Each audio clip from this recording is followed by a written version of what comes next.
a wonderful Thursday evening, everybody. Chris McDonald with you on a very special McFiles Thursday night. We're grateful to have everybody with us. We have got a very special guest, unexpected, to be frank with you. We reached out today to Ruth Guggenheim. We've been talking to Ruth for a few weeks. She's had some surgeries over the last 3 to 4 months and just has not been able to be with us. But just felt led today to just say, hey, can you come on today and let's record an interview? And we did. We got to record an interview with her this afternoon, and I am so excited for you to hear what she's got to say. Of course, for those of you that know Ruth, she's from Mamuna, Israel. It is the largest humanitarian aid organizations in the nation of Israel, especially in Jerusalem, and they help the orphan children that have been displaced by these wars. And she's going to talk to you a little bit about a new program they've got where we can adopt Israeli children and support them monthly. We've already promised and pledged that the McFiles and I personally are going to do that for them and get the church to get involved too. But it's a great organization. But Ruth also is a dual citizen. She's a dual citizen of America and Israel. Got to meet her last year at the National Religious Broadcasters Convention in Nashville last February 25. She couldn't come this year because of the surgeries, and even when I was in Israel, it's just a bad time for her, and hate we didn't get to meet her in person again over there. But we're going to. But we talked about 40 minutes or so today about the situation in Israel and what's been recently happening with President Trump. It's not good. It's not good. And we're going to let you listen to this. Now, there's a possibility what we're going to do tonight is one of two things. After the interview, we may just go ahead and do some news stories for you tonight. There's been 5 earthquakes, or 6, I take that back, 6 earthquakes in the last 24 hours, 2 of them that have been devastating down in Venezuela. There was one in Northern California. There was one in Japan. Big earthquakes. These are not minor aftershocks. We're going to talk about that. We're going to talk about the Supreme Court's rulings today for immigration. Trump got 3 big wins today, and gun right advocates got a big win as well. We're going to discuss this rabid radical takeover of New York. We're going to discuss that. And there's a possibility we may bring Leslie Millwee on later tonight. We definitely will be here tomorrow night with you too. We normally not on Friday, but we're going to be Friday tomorrow night with a wrap-up show, and probably have Leslie or Magdalene, maybe both of them, to talk a little bit of news with you tomorrow night. But I am just excited. This is an unexpected blessing tonight to have Ruth, and we're trying to get Ruth Landy back. Ruth was the personal assistant to Shimon Peres, the late Prime Minister of Israel. And I actually talked with her today a little bit on WhatsApp, and we're hoping to get her on again soon. She was asking me a lot of questions about Trump's Christian base, and she's not happy with what she's seeing happening either from what's coming from the White House. And the nation of Israel, folks, is in a really tough place tonight, and Ruth is going to express that to you. And folks, as we do with all the guests, I don't care if you affirm, but please don't try to be disrespectful to our guests. We always ask you the same thing every night. You can agree. No paragraphs. It's not a debate forum. If you don't agree with what Ruth's got to say, send me an email, McFiles Forum. We'll discuss it with you.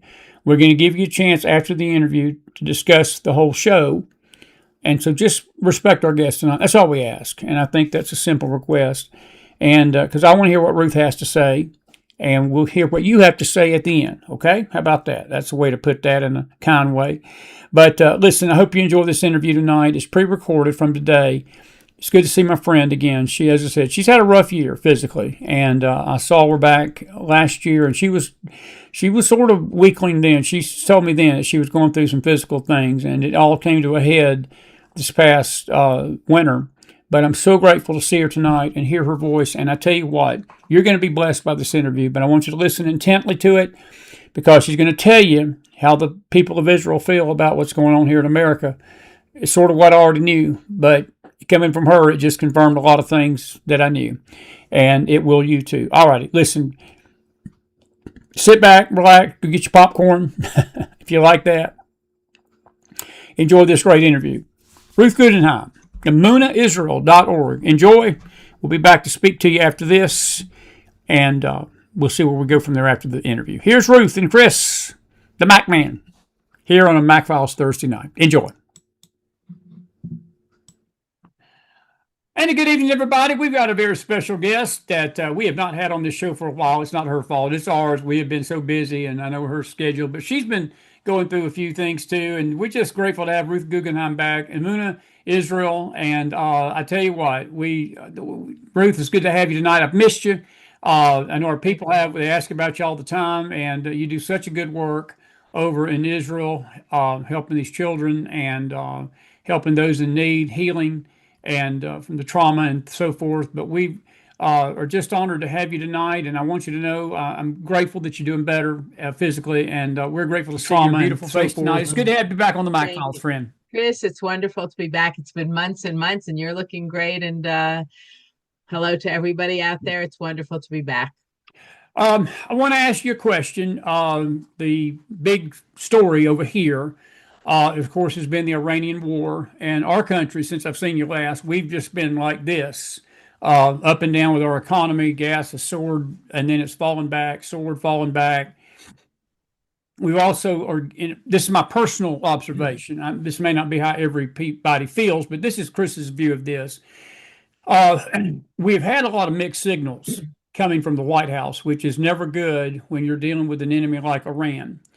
And I know that Israel, unfortunately, is in the crossfires of this in the sense that you all have been fighting a war on 7 fronts, Ruth, for the last 5 years or longer.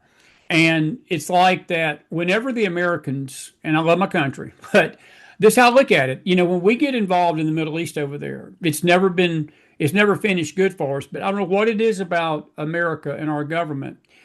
Israel's always the punching bag and the scapegoat when things don't go bad. And even America does that to y'all. And it's been very troubling to me because I know President Trump means well, and I know that J.D. Vance, I hope, means well.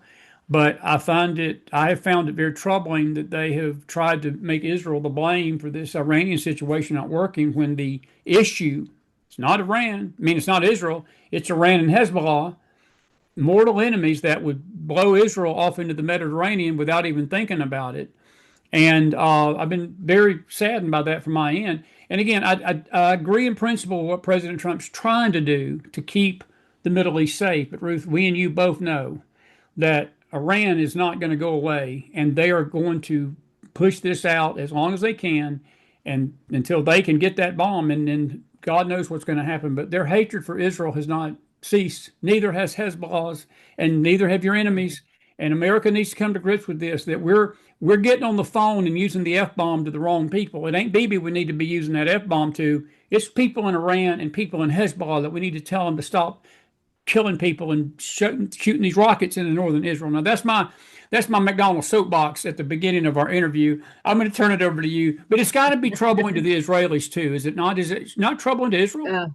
Chris, it's been horrible, to be honest. I mean, originally we had tremendous faith and hope in President Trump as an American part Israeli. President Trump was my president. There's no question. I voted for him as an Israeli, wanting him because I believed 100% in his vision and his outlook and his strength, but he's capitulated. I mean, the 12-day war went really as planned and everything, but then all of a sudden we had to pull back, and then now it's as though it's a different person in my mind. And I think in a lot of Israelis, we're seeing a whole different political game, and we're the ping pong ball. I mean, whatever he said, he is 180 degrees, and I don't trust JD Vance. I'll be perfectly honest. I think Vice President Vance has shown some of his true lights, his true, feelings in not a very nice way.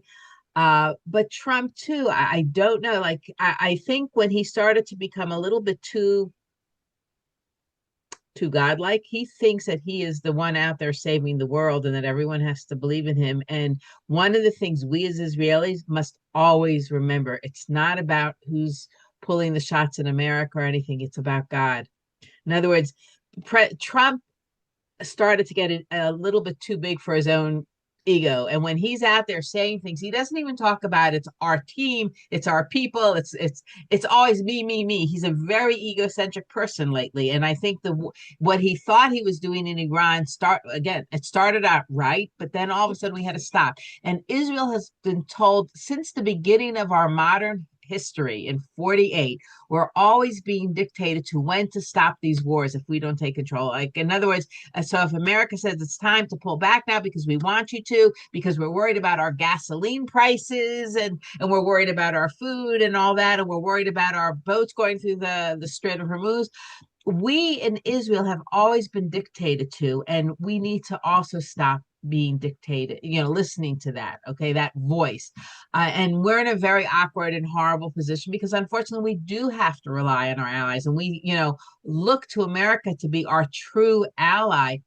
And they were, and then all of a sudden it's like the rug was pulled out the last 10 days, to be Yes. perfectly honest. No, amen. No, I totally agree. And I know the comment that you're referring to, and when I heard him say that, I cringed. I literally cringed, and I rewound that. I said, did I just hear him say what I think he said when he said that if it wasn't for him, Israel wouldn't exist? And I really, literally said into the camera, I said, Mr. President, no disrespect, Israel's been around for 4,000 years, and she was here long before you came, and she's going to be around long after you're gone, because the For God of sure heaven, that.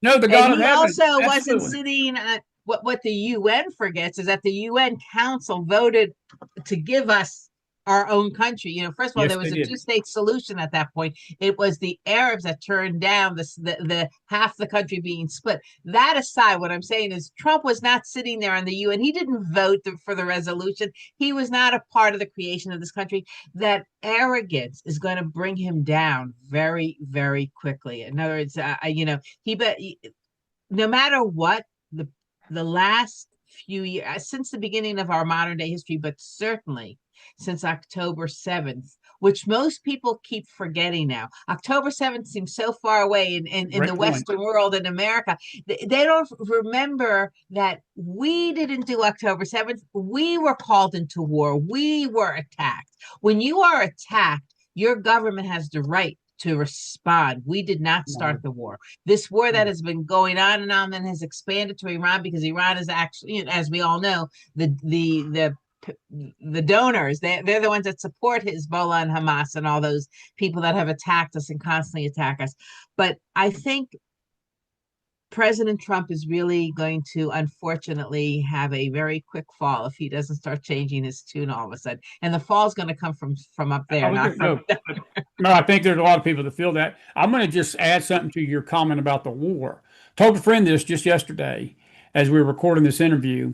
I told him, I said, I would challenge any person of history with a sound mind and with a fair view of history, and a not somebody with an anti-Israel bent.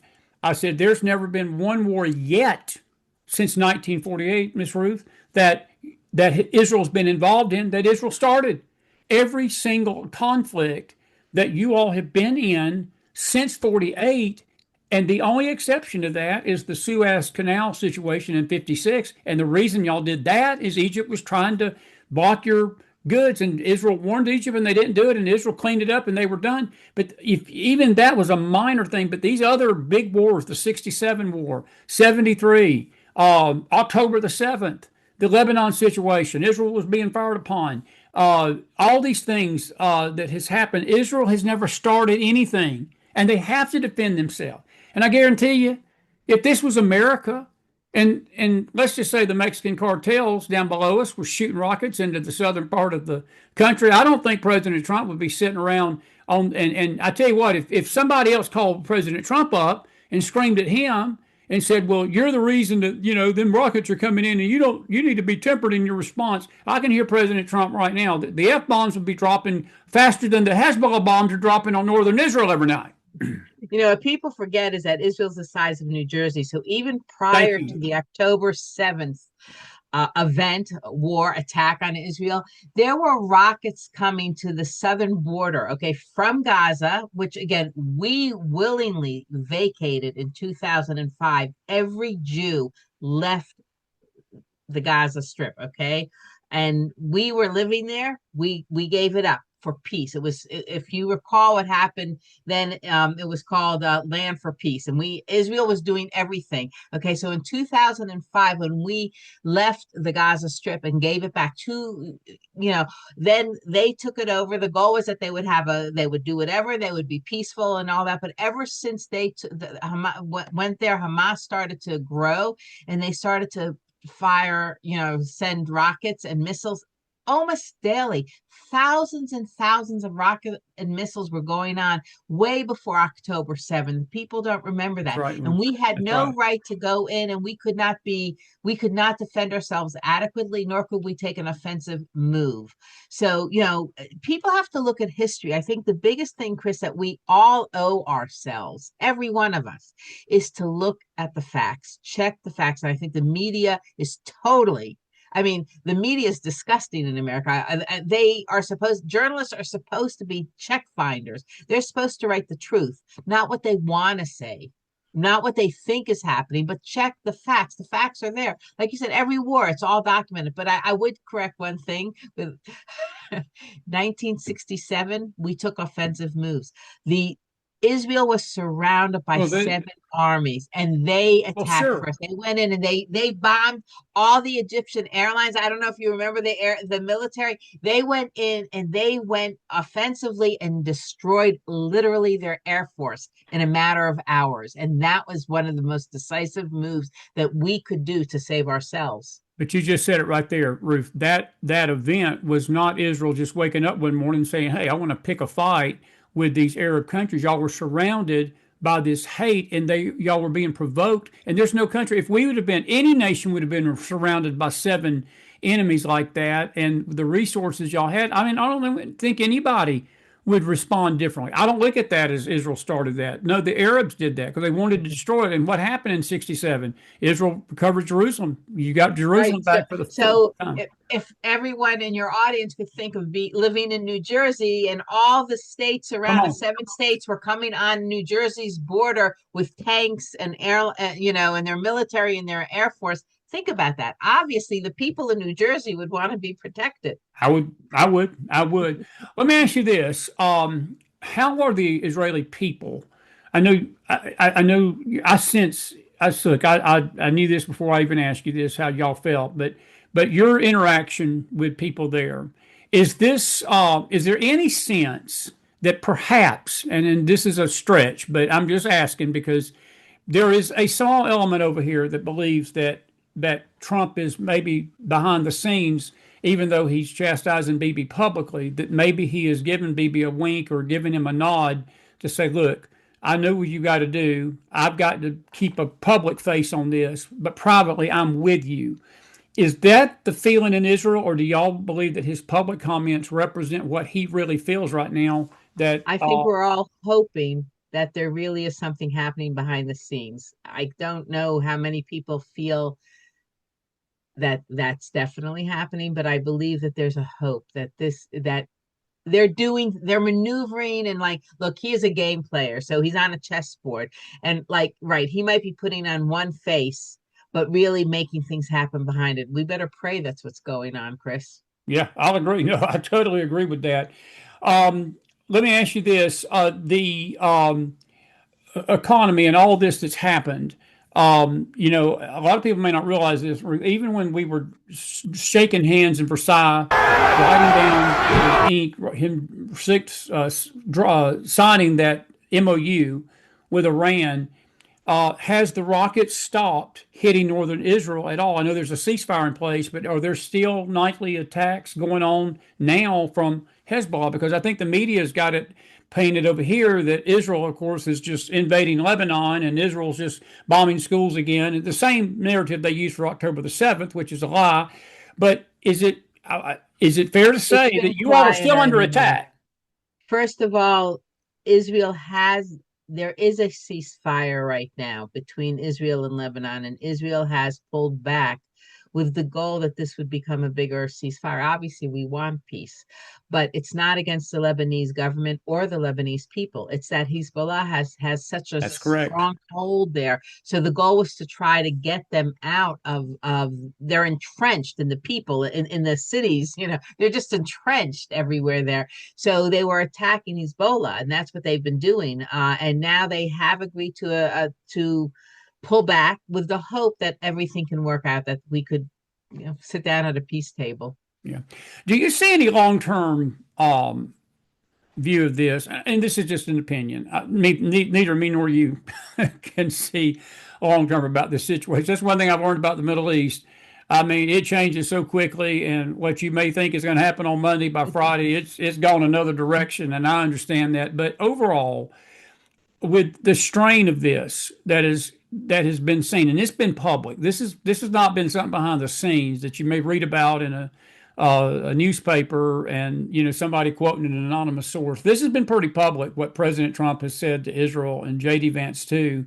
But has this put a strain on the relationship to the point that you think that Israel is trying to wean itself off of American support? Because Bibi sort of gave a speech here a few months ago, and he basically said as such. He said, "Look, our goal within 10 years is that we don't want to have to depend on America for military aid or any kind of aid anymore." Is that the sentiment out Yeah. there in the government? So I think for sure the government and Bibi just reiterated that today in our news cycle, and publicly, and speaking at the Knesset. We really have no choice. I mean, the fact we intellectually have always known that we need to ultimately only rely on ourselves and God, but there's the intellectual part, like we all know what we need to do, but there was the reality check here. We need military, we need support, we need funding, we need we need the arms and that, and we had to go to America for that. Um, we need to pull back. And I think one of the things that is happening in the government is to invest more money in developing our own resources, keep it Good. in-house, so to Yeah. speak. Has there been any Have help? the intelligence, A- obviously, and we can do it. Absolutely. Well, It's just a look, I'm matter going to tell you of something. shifting gears. I've been shocked that Mike Huckabee ain't been fired, because I think Mike Huckabee said it better than any of them. Uh, and I feel like that he's got the heart that it takes as an ambassador. He's the greatest ambassador to Israel I think we've ever had. Oh, he's amazing. And he told Israel, he said, "Look, he said, you all just don't need America. America needs you."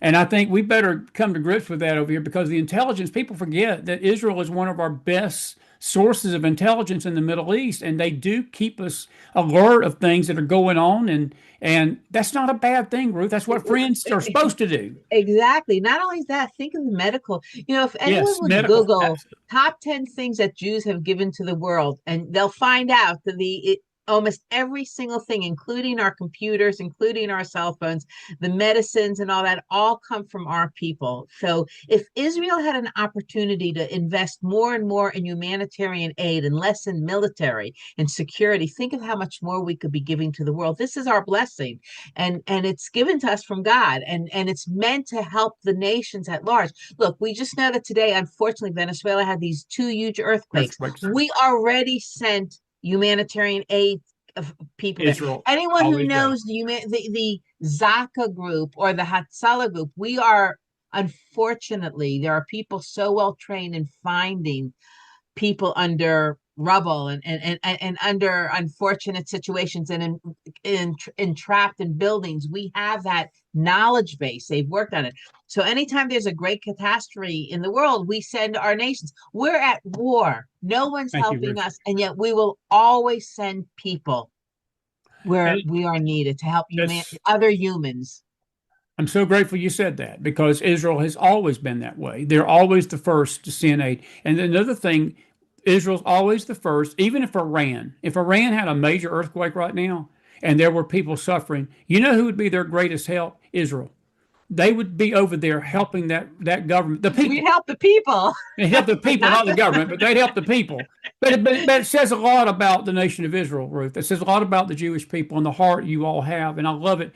And when I say you all, I'm not even saying that derogatorily. It's we all, because we're all part of you. Look, that flag back all here. brethren, You see that brothers and right here? We're sisters. brethren. That connection with our nation is inseparable. It should be. And I pray this is what scaring me a little bit over here.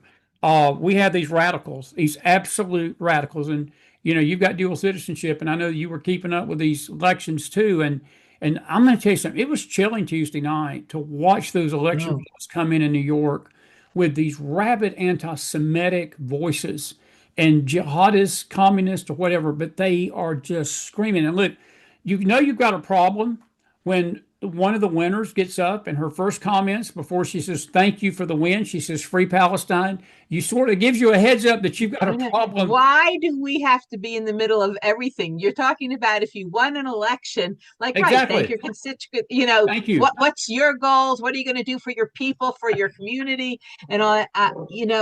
Yeah, Chris, I've been watching what's going on in New York. I've been watching in Seattle and a lot of different things, but I've been really obsessed with New York, to be perfectly honest, and very scared now what happened the last 48 hours. Me The, too. the three Me more too. of Mandani's team members, coming there. And I don't know what New Yorkers think. I don't understand.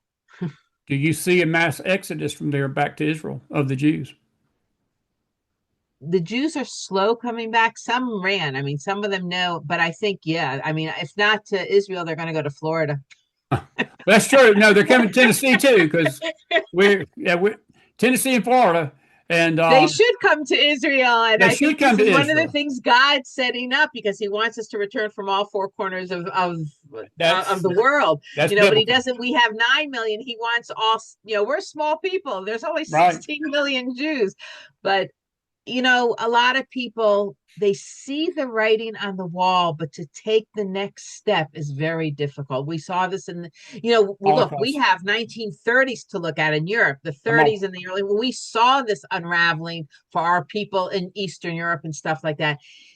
Those who even talk, but it's almost too big to fathom, and to think it's happening again is like, wow. And yes, I think people should be. I'm not like everyone's got to move here, but I think I know what you're if saying. you're not, if as a Jew, if you're not considering right now what's going on in America, you really need to, and You other need to. countries. I mean, like half of the French Jewish community already made Aliyah in the last couple of years because France has become unbelievable. And if you look at what happened in France, and God forbid it should happen in America, but it was a takeover by immigrants. Correct. England too. England too. England too. Has You're it right. has it been shocking to you how popular Mandami is among the young people and this vote and even these Yeah. candidates Tuesday night? They were doing a survey. They didn't really poll well with the older people, but I will tell you this, Ruth, the younger people bought into this lie. And that goes back to what I don't know if we're failing as this generation, we're failing, articulating why capitalism and freedom and democracy and having a republic is so important. And we are failing in that message, or it's just, I think it's satanic too. I think the devil is not helping us. I think the devil is putting this crap in these kids' heads and they're believing it.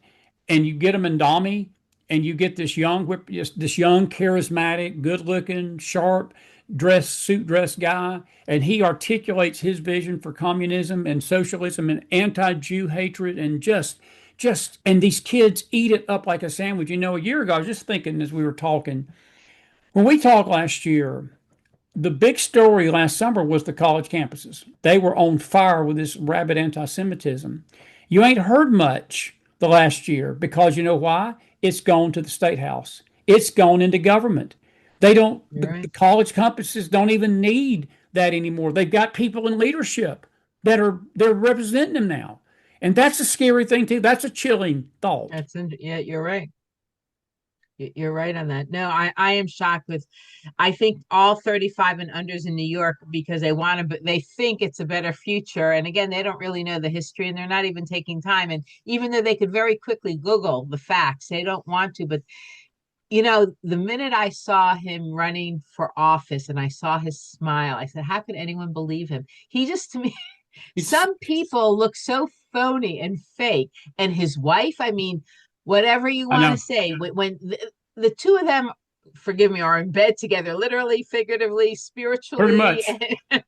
No, you're and how right. Yeah. they hold the same thing.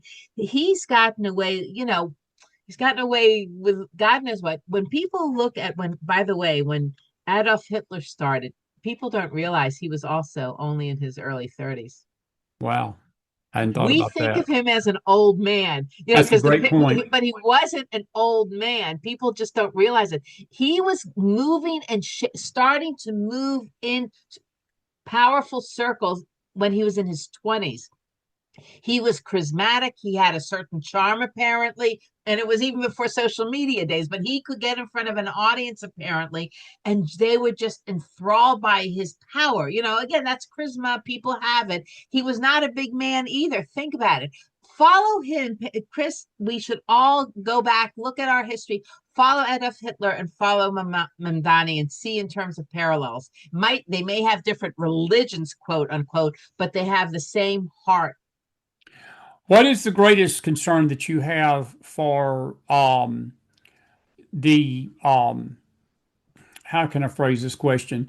Look, you've got these radicals, but you've also got this Democrat Party, Ruth, that is being hijacked by it. And, there's no moderate voices. And I watched Jeffries and Schumer try to justify all this stuff today. It's sickening.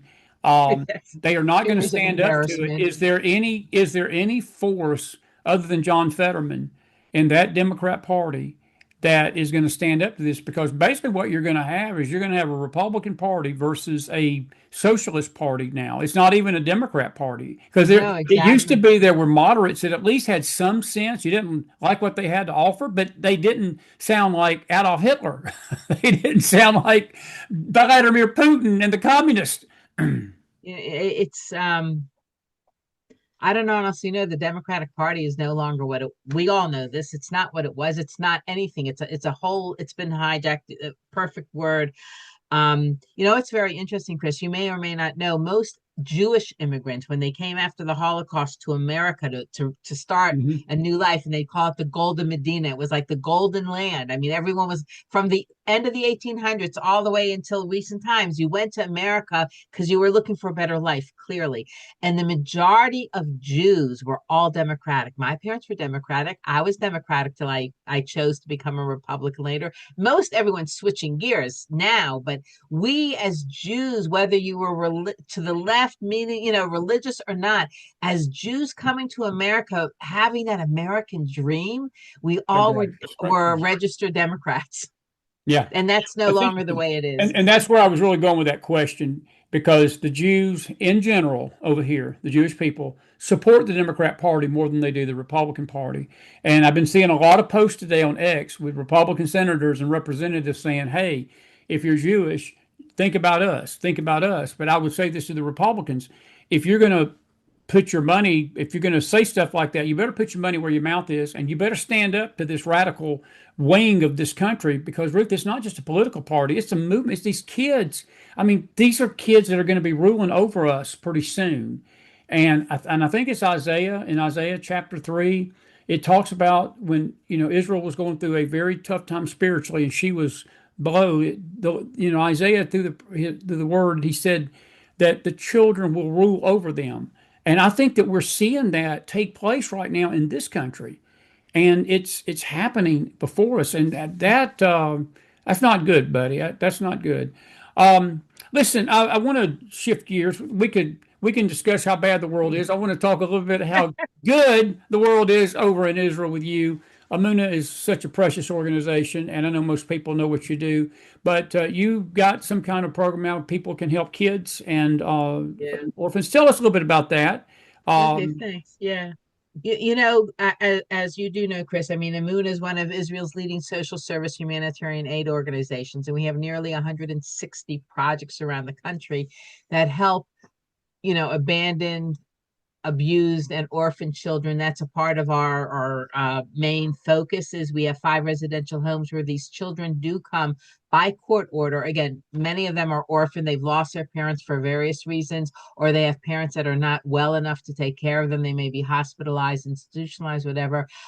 Or they've been literally abandoned by not well parents, or they have been abused, really very badly abused. So the courts put them in our care, and we have been doing this type of care for 60, 70 years, almost since the beginning of the Medina of the country. And the goal is to give these children the love and the family that we would give our own children at home. So even though we may have residential homes that have 60, 70, 80 children in them, they come anywhere from 6 years old and they stay till they're 18. And we provide everything, the therapeutic services, the care, the housing, the shelter. And one of the things that we found out, especially with Christians who have a heart and soul for taking care of children, is that they want to become like a guardian angel. They want to help take care of these children. So we started a program called the Amuna Guardian Angels of Awesome. Amuna Israel. Yeah. And what it is that individuals such as yourself or churches, they can sign up to sponsor a child. It's $480 for the year, and you sponsor a child. You know that he or she gets the extra, they get a birthday presents, they get new clothes, they can be sent to camp. It buys that extra that we're not able to do for them right now. And when you as an individual sign up to become a guardian angel, you get a certificate that you can, share, you can frame, you can put on your refrigerator, anything you want, saying that you are a guardian angel to the name of the child that you get. You can have, we can have boys, we have girls, obviously, in all of our homes. So you get the certificate, you will get a letter from that child that was written in Hebrew, because most of them only speak Hebrew, obviously, but we translate the letter that they literally handwrite and send us. And it would say, "Dear Chris," or "Thank you so much for being my guardian angel." It'll give you a little bit about themselves. "I came to the Amuna home when I was 7 years old because my father died and my mother couldn't take care of us." It'll tell you something, and it'll tell you what their hobbies are, and that, so you get a letter such as that, and then you can write back to this child, and we share that letter with them. Okay. And that can happen twice a year. And usually we get pictures. There are a couple kids we're finding they don't want their pictures taken at all. These are not pictures that can be put on social media, because we completely keep these children private from social media. So pictures you may see on our Facebook or on our website and all that are not necessarily, they're representatives of these kids, but the actual child that you may be assigned, that becomes your child, that picture cannot go public. Okay. But becoming a guardian angel is one very significant way of giving hope and healing to the children of Israel, especially during this really traumatic and difficult Yes. period. Yes. Have you seen an increase in the number of kids that have been affected by these wars? So I know, certainly since October the 7th, I know you have, but has there been, maybe Yeah. what's happened in the last year, has there been an increase or about the Well, what I can same? tell you is that we have opened more counseling centers, not just for children in our homes, but for families. We have a lot of widows and their young children that we are servicing, making sure that they get the therapeutic support. They're getting food. They're getting what would be like the equal to like food stamps in America. They get packages. They have volunteers coming in on a weekly basis to help give the mom some relief so that she maybe can spend a few hours taking care of herself when she has three kids at home and she's they're orphans basically, and the mom might be only 26 years old. Remember, we have large families in Israel and they start young. So you could be a widow at 26 years old with three children. I'm not kidding. And Wow. so Amuna wants to make sure that we help them and support them. We have a lot of our Christian friends and churches that want to see that and support that. One of the things, I do want to share, so besides that unfortunate scenario, many children across the board have regressed. The wars, when they hear the sirens at night, and we've all been in bomb shelters for days and nights and everything, we have older children that are making in their beds, to be perfectly honest. We're seeing behavior patterns that they had not had, that there is a lot of anxiety, a lot of tension. It's not post-traumatic stress. They're living in traumatic stress right now. And we're seeing that play out in many, many ways. That's not healthy, to be honest. So we have to try to stay on top of it and make sure that these kids get the therapeutic services that they need. I'll agree, buddy. I hate to hear that. Uh, Before we let you go, I want to go back to what we were talking about a little bit, just a little bit. Has has Israel healed from October the 7th? Or I get the sense, this is the reason I'm asking this. You said something a while ago that sort of touched my heart, and I realized, and I've known this, but I've never really had anybody say it. Um, I think the world has moved on from October the 7th. Israel has not, and Israel shouldn't, because of what happened that day. Because that was an absolute mark in the sand that is a stain on this world. I look at what happened on October the 7th, Ruth, almost like I do the Holocaust. The world stood by while 6 million Jews were slaughtered in cold blood and did very little to stop it. And I look at what happened on October the 7th, and I'm going to give you this. I said this to my show the other night, and I'll let you wrap us up on this. The way I look at it, you know, I hear all these anti-Semitic voices claim that, America is Israel's getting America into these wars and Israel's doing this and we're not to be fighting Israel's wars. But I'm going to put that on a different spin. If the United States of America really was supposed to be what we say we are, and that is a defender of freedom and a defender of democracy, and we use our world, we're the superpower, we should have been right there fighting Hamas with you. We should be right there fighting Hezbollah with you. We should be not telling the world that Israel's bringing us into war. No, we should be getting right beside Israel. Because I will tell you this about the situation on October 7th. Israel would have cleaned Hamas out with America's help in about 6 months. It wouldn't have If the taken it. president who was in power then would have let us go in on Thank October you. 8th or 9th, that's it. It would have been over within 48 hours Thank you. because we would have had the right to defend ourselves then. And not have it, go on and slip on. And that's not because of our doing, it's because the world keeps stopping us from doing everything.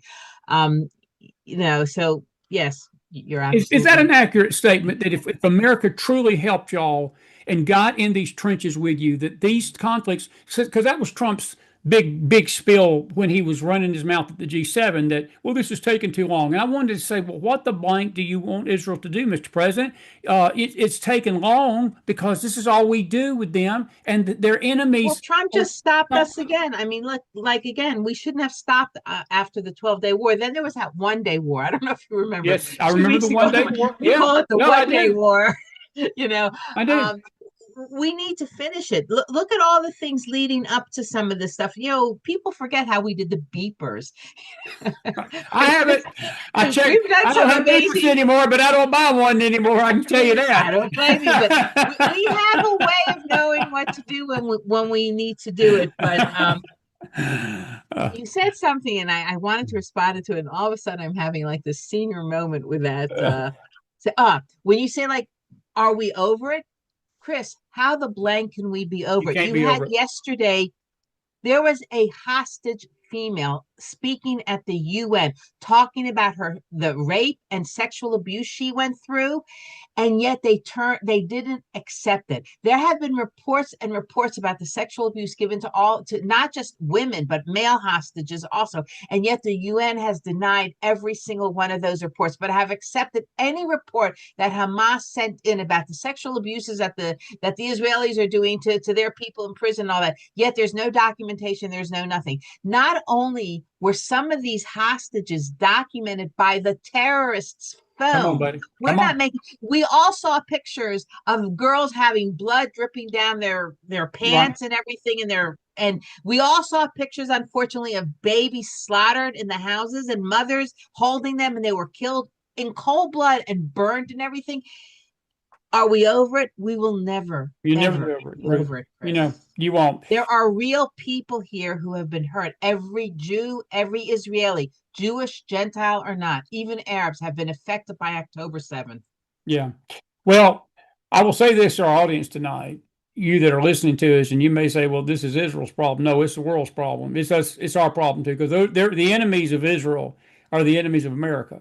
Some people don't get that, Ruth. There's just people in this country that don't believe that, and our media don't believe it. And our media, as you said, is so evil and wicked, and they're so crooked and corrupt, and they do exactly what the UN did with that. What you just described with the female hostages, our media does it here too. It's like that there's never a story about the atrocities of Hamas. But if there's a bombing or anything within a mile of a hospital or a school or something, you get a 10-night special on Israel's bombing schools and how the Israeli government is aggressively pursuing. You never hear of the terrorism that Israel is fighting and to have to deal with against them. And that is why We pray for you daily, friend. And that is why we love you to death and we love your nation. It's my nation. I adopted you all when I went there in January. I was telling Ruth, and I'll say it to her publicly, I don't think I've ever felt more inward spiritual peace walking a land and seeing the land of Israel like I did those 10 days I was there earlier this year. It was a blessed time, and I'm coming back. And if the Lord was to come to me and say, hey, I want you to move over there and help the people there in person, he wouldn't have to ask twice because I would be there tomorrow. I would. I mean, that's not what he's calling me to do right now, but I will tell you, I'm praying for you tonight. And I think most people in this audience, I know our audience, are praying for Israel. We're praying for the peace of Jerusalem. And not just praying, but I think that most people, what you described tonight, how you all feel, there's a great deal of Americans that feel the same way. We really do. It's flabbergasting and frustrating. And I don't mean this in a negative way, but it's like Trump is bipolar. One day he's praising Yeah, I was Bibi, thinking the that. next day he is screaming at Bibi, and then the next day he's praising him again. You can't have it both ways. And I tell you what, I'll leave you with this, and we'll wrap it up. Anytime, and you said this to me one day on this interview, on this show, when Israel's enemies see any distance between America and Israel, that is when they take the greatest advantage of both nations. And I think that's what's happening right now. I'll let you wrap us up on that. No, I think it's great. There's not a whole lot more to say. Um, what I can say to everyone out there is that from Jerusalem, from the city of Jerusalem, I send blessings, and that you should all know that you are all welcome to this country. It is our land, it is your land, it is God's land, and Amen. together shall we should pray for the peace of Jerusalem. So thank you, Chris, and God willing, I'll see you here again soon. I'm God coming to willing, see you, and you're and not all going your friends, to, bring them along. don't plan no surgeries while I'm there this time, so I can see you. Ruth I Guggenheim, will. everybody. Hey, before you go, give everybody your website, friend. www.emunahisrael.org, emunahisrael.org, O-R-G. Sounds Okay, good. great. And All if they right. ever want me, Chris, they can call you and say, hey, how do we get in touch with Ruthie? We'll do You'll that. know. We'll connect you. We will. Folks, we'll be right Okay, back. Thank you, Ruth. Great interview tonight. bye-bye. Have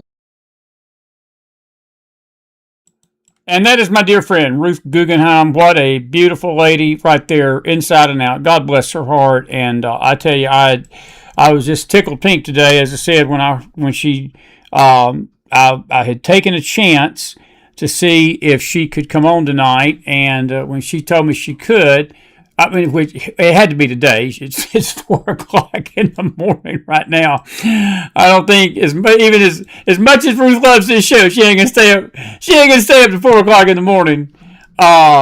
Excuse me, I don't know what's going on. Oh goodness gracious, what's happening with my camera here? Hang on just a second. Let's get this refreshed. And there we go. Sorry about that. As much as Ruth loves this show, she ain't staying up at 4 o'clock in the morning doing an interview with us. They're about 7 hours ahead of us.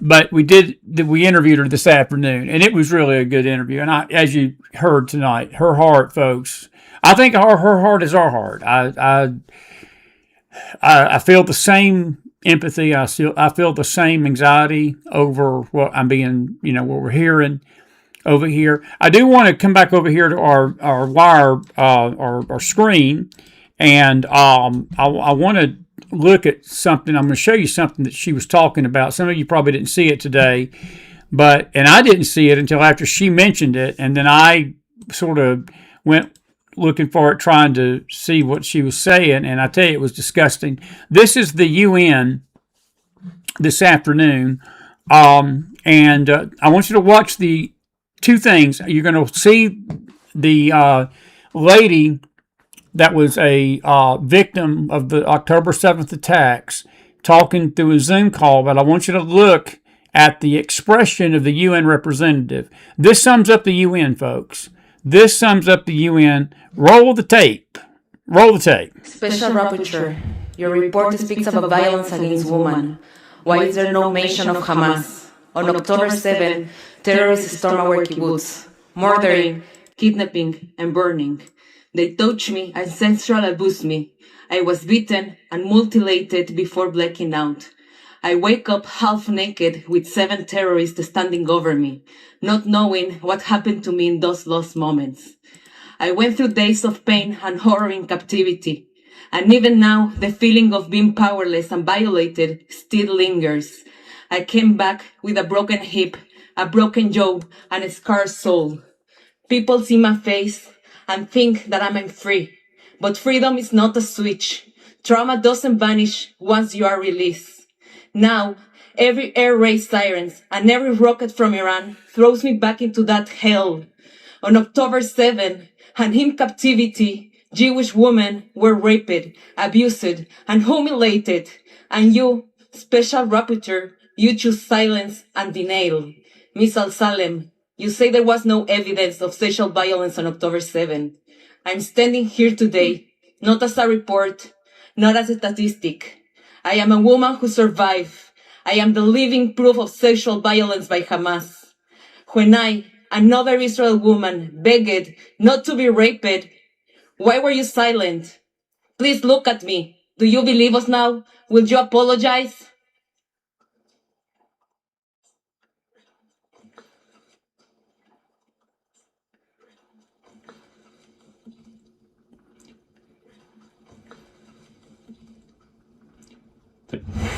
Wow. Wow. Oh, wow. That was what Ruth Guggenheim was talking about earlier when she's talking about the lady at the UN. That happened today, by the way, folks. Did you see the girl? Did you see her? Did you see the smug reaction of the UN lady? I mean, she would not even as much as shake her head yes when the victim there, the young lady, who you could feel the empathy in her heart, in her soul, for what she was saying. And folks, that's why this world has gone evil. And Stephen, your statement a while ago about its Bible prophecy, I'm not going to disagree with that. But I'll say this about the Bible prophecy part, Stephen. The Christians are still here. The Christians are still here. And we as believers, as long as we're here, look, I'm very on board with what's coming to Israel. I understand the prophetic nature of what's coming, and I think we all do. And I'm not raising my voice at you, friend. I get what you're saying. But what I want to add to that, and I think we all need to hear this tonight, folks, we as Christian believers are the only friend the Jewish people have right now. I'm sorry. You can't depend on the American government anymore to be Israel's friend. You can't depend on any other nation. And I have to say this about Christian believers. There ain't many Christian believers that even embrace it. There's a lot of other Christian believers out there. They believe churches replaced Israel. They think Israel's done. And I've seen, and we have screamed, hollered, yelled, and dug in, and said, we have tried to pour our heart out about this, folks. There are many voices in the church. There are many prophetic voices. There's many evangelist teachers. I've read some of these posts when somebody, I think it was Anna Kate, that posted something the other day, and man, it was right on target. We're going to be teaching on Romans 9, 10, and 11. And I read it, and I said, somebody's reading their Bible. Somebody is reading their Bible for a change. And I watched the comments underneath that post, and I had to click it off because I was getting so mad, and I was getting ready to unload on some comments, but I just shake my head at the fierce resistance and the fierce ignorance and the fierce anti-Semitic trope and the anti-Semitic feeling that the church and many church people have toward Israel out of ignorance. And I say it's ignorance. Some of this is willful. You've heard me say this many times, folks. There's two kinds of ignorance. There's an ignorance that, you don't know something, you want to know about it, but you're not really versed in it. So, you don't know everything there is to know about it. But there's another kind of ignorance that the Bible condemns vehemently. And neither ignorance is going to be excused at the judgment. But one thing about willful ignorance is when you know the truth, you hear the truth, but you reject the truth. And you just throw it aside. You say, I don't care what the Bible says. This is how I'm going to believe. or you make your own interpretation of the Bible up, and you think, well, I've no better than God, and I'm going to read what I'm reading, but my internet buddy or my internet prophet or my internet teacher or my YouTuber or my favorite X account, they're saying this, so I'm going to go what they say instead of what God says about it. And we were talking about this last night, folks. That's why Scripture is under such attack right now, because people are putting other people's opinions above God's Word. And I'm not going to get off onto preaching on that tonight and teaching on that, but what I'm saying is this. Israel is going to be faced with some of her darkest times ever coming up in these last days. As long as the church is here. As long as the church is here. Regardless of how prophetic it is, that we know what's coming, that the whole world will turn against her, we as church believers had better not. And we need to stand with her. And need I remind you tonight, that judgment that you read about in Matthew 25 about the sheep and the goats, I know some of you out there don't agree with this, but I would vehemently encourage you to read that passage in Matthew 25 very closely. That is a specific line in the sand that's being drawn about Israel. Those brethren, Jesus said, because inasmuch as you've done it to the least of these my brethren. And you say, well, that's the church. It's not the church. The church is not here. That judgment takes place at the end of the tribulation period. That judgment is specifically when Christ comes back and separates the sheep nations and the goat nations, those that helped Israel against the Antichrist and those that didn't. And folks, that separation tonight is already taken place. It's already taken place among nations. It's taken place among believers. It's taken place among churches. Ruth Landy asked me a question today. She said, Chris, where's the Christian base in America? She said, Trump's base was Christian. Trump's base are the believers. And she says, where are the voices? Where are people that are screaming out about this? And I said, Ruth, I'm doing it. I'm just a small potato. I'm just a small fish in a big pond. And I said, but I will tell you this, we've done nothing but scream about it. We've done nothing but stand for Israel. We've done nothing but stand for her right to exist and her right to defend herself. We've done nothing but stand for the fact that we know the spiritual connection between Israel and the church. We understand the connection between Israel and America. And she says, I don't get it. She says, I just don't get it. She says, we sit over here and she said, we see the silence of Trump's base when it comes to this. And I said, you must not be watching the McFiles, buddy. And I put a little laughter emoji in there. I said, because we ain't been silent about it. And we're not going to be. We're not going to be. But folks, you heard Ruth's heart tonight. I could hear it when I heard it this afternoon in that interview. I heard it this afternoon. They're hurting.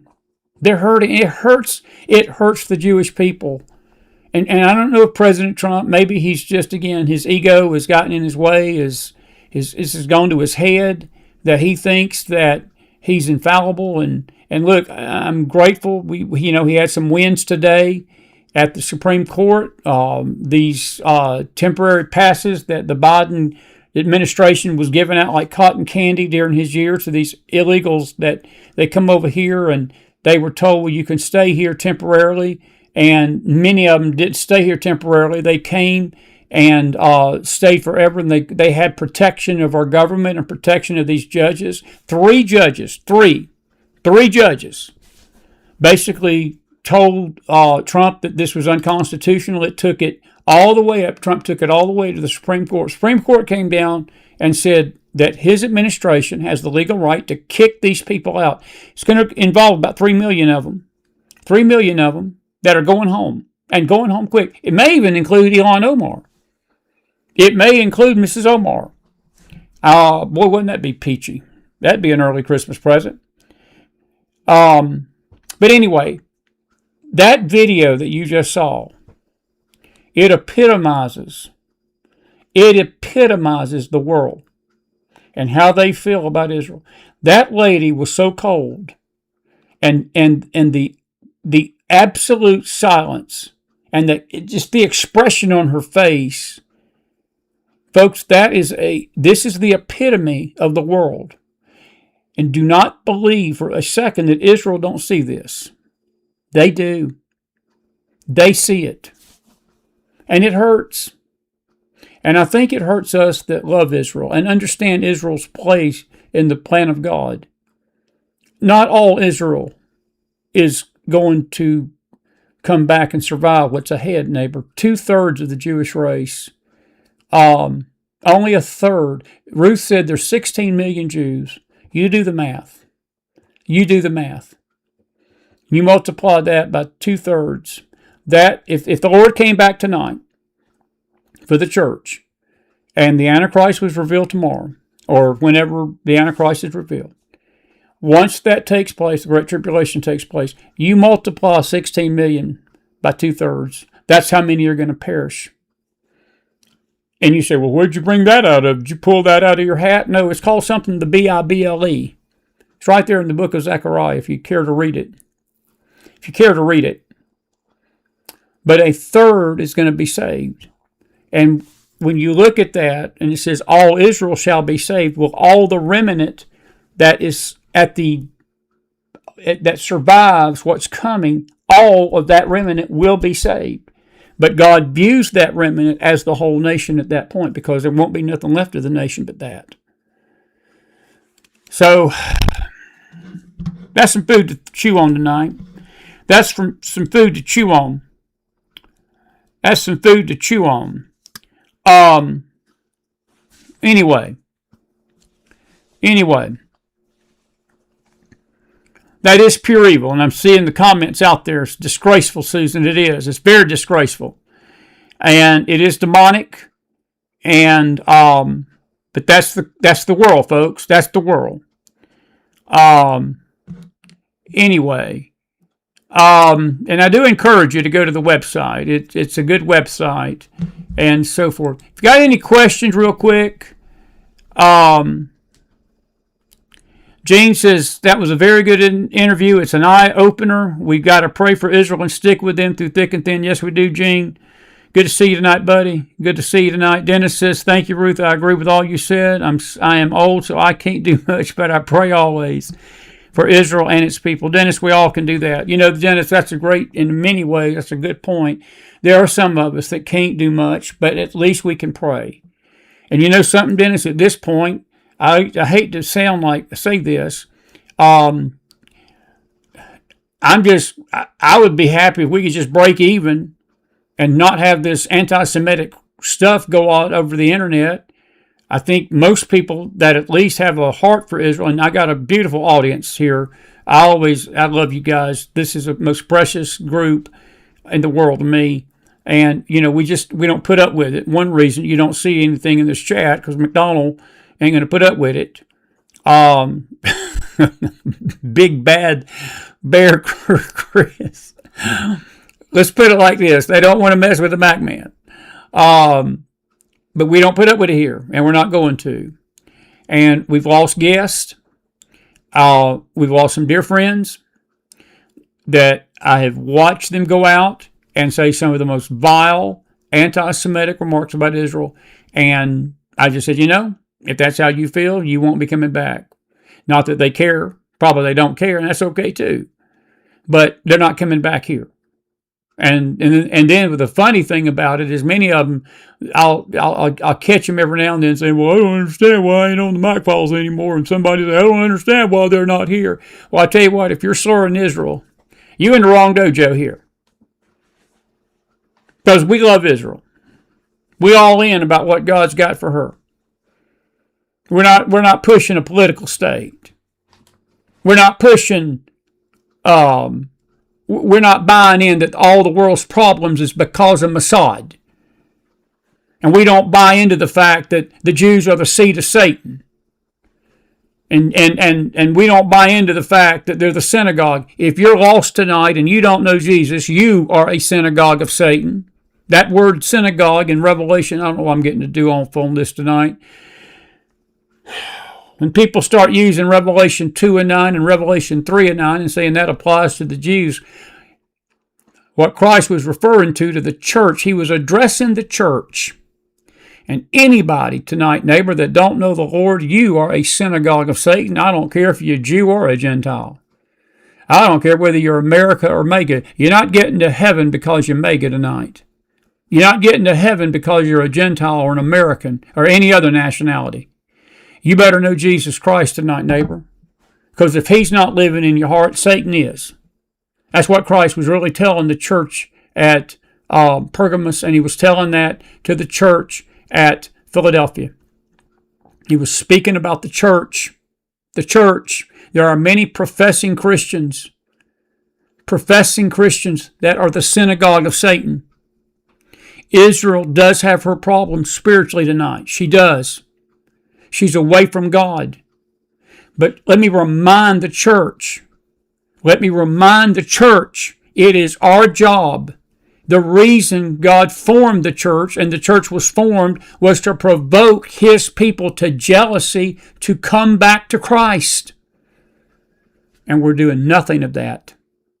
We are doing nothing of that right now. So,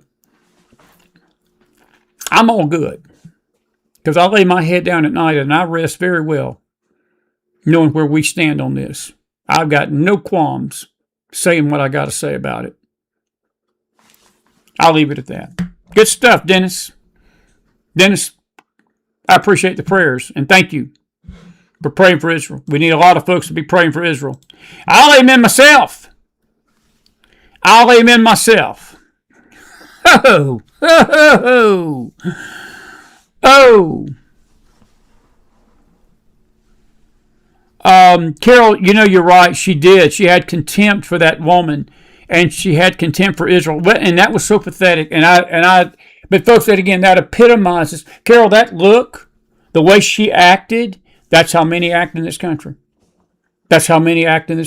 It's the epitome of what's going on in this nation, and it's really sad tonight. All righty, you keep talking, because I got some other videos and other things to talk about.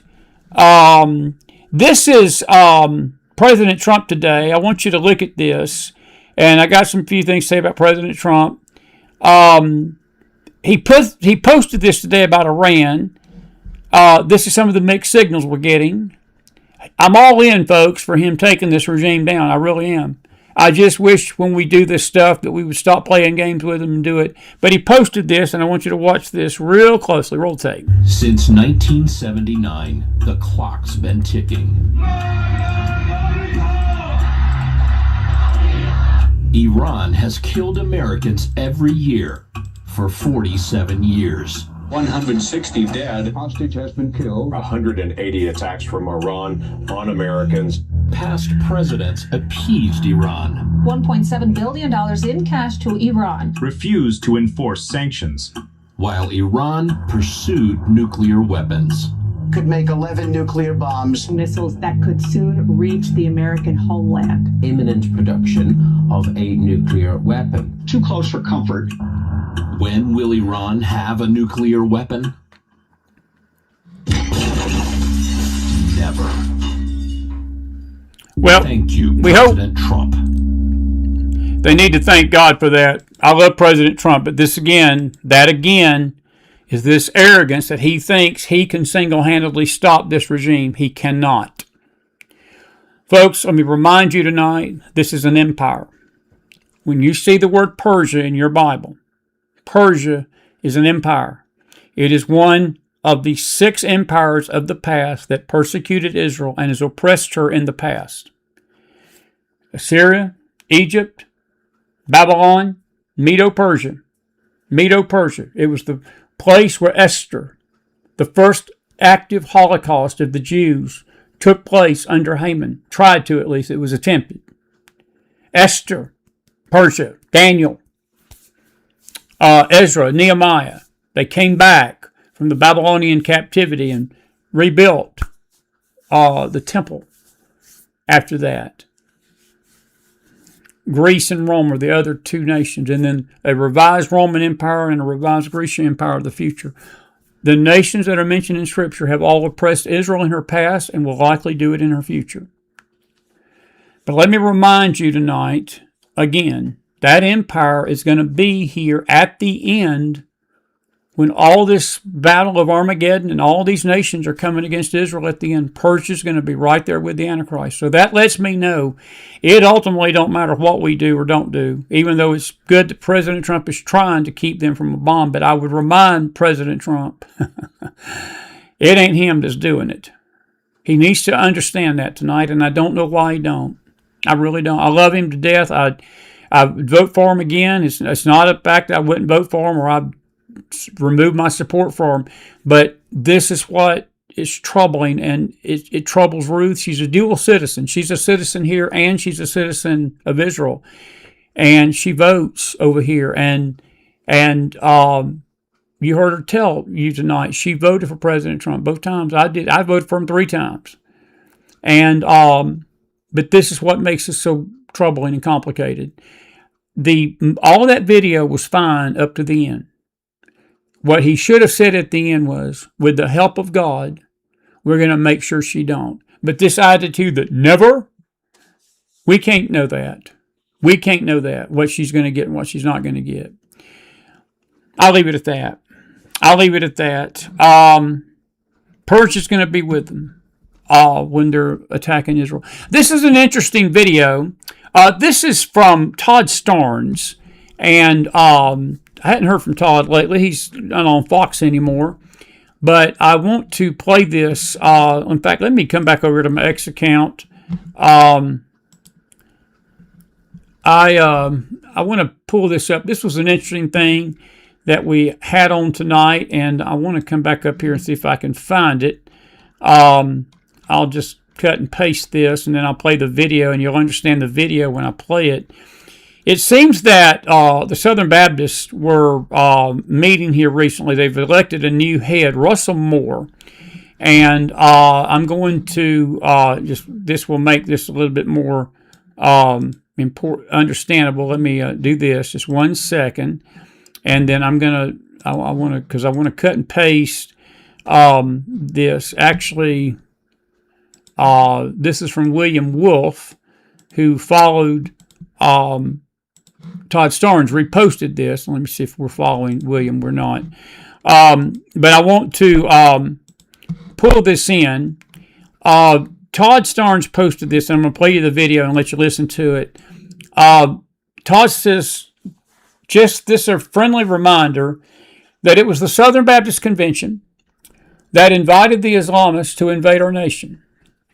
They literally rolled out the red carpet, and anyone who raised concerns was shut down, publicly rebuked, and smeared as an Islamophobic. William Wolfe, Russell Moore, and his enablers at the ERLC helped pave the way for Zohran Mandami and his growing coalition of third world Islamic communists. And let me come back here to the full video of that, and you'll read the rest of Moore's comments here. Not there, but hang on just a second. Let me get that out of the way. Bear with me, because I want to play you the video, and you can hear it for yourself. This gentleman in the video, he was talking to Moore, and Moore basically shut him down. But William says, and he did it under the good name of Southern Baptists, using our tithe dollars and with an unbelievable amount of scripture-twisting arrogance. This clip makes my blood boil. This is the clip that made his blood boil. And being a former Southern Baptist, it made mine boil too. But this is the last days, and this is the apostasy that we're living in. This is Russell Moore, the new head of the Southern Baptist Church Convention. Yes, my name is John Wofford. I pastor Armorel Baptist Church in Armorel, Arkansas, and I have a question for Dr. Moore. I would like to know how in the world someone within the Southern Baptist Convention can support the defending of rights for Muslims to construct mosques in the United States when these people threaten our very way of existence as Christians and Americans. They are murdering Christians, beheading Christians, imprisoning Christians all over the world. Do you actually believe that if Jesus Christ were here today, that he would support this and that he would stand up and say, well, let us protect the rights of those Baal worshipers to erect temples to Baal? Do you believe that, Dr. Moore?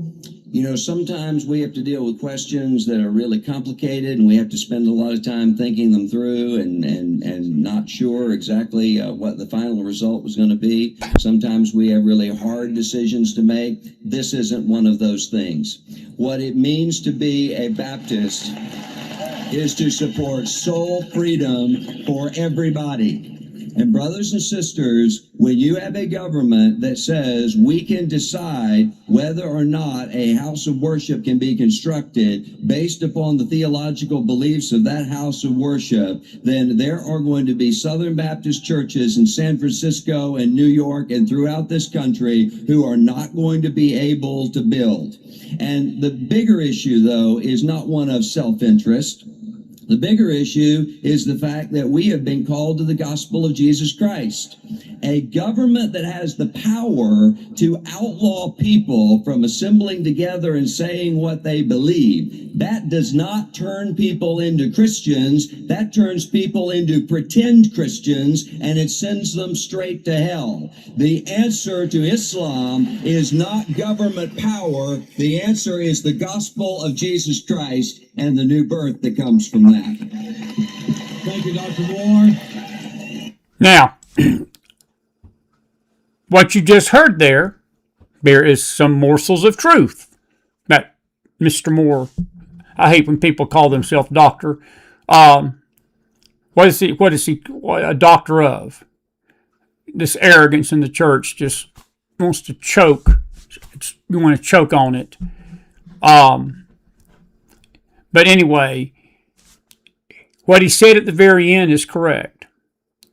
The only answer to the Islamic uprising in this nation is the gospel of Jesus Christ. But what he left out and what his organization doesn't get is that if you notice that group in the back, when he started talking, they were clapping.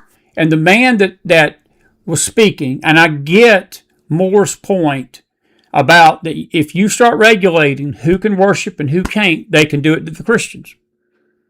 This is a free country. The Muslims are using our freedoms against us to overtake this country. I would ask Mr. Moore tonight, I wonder how many of your Southern Baptist buddies are probably voting for Muslims. How many of them voted for Mandami in New York?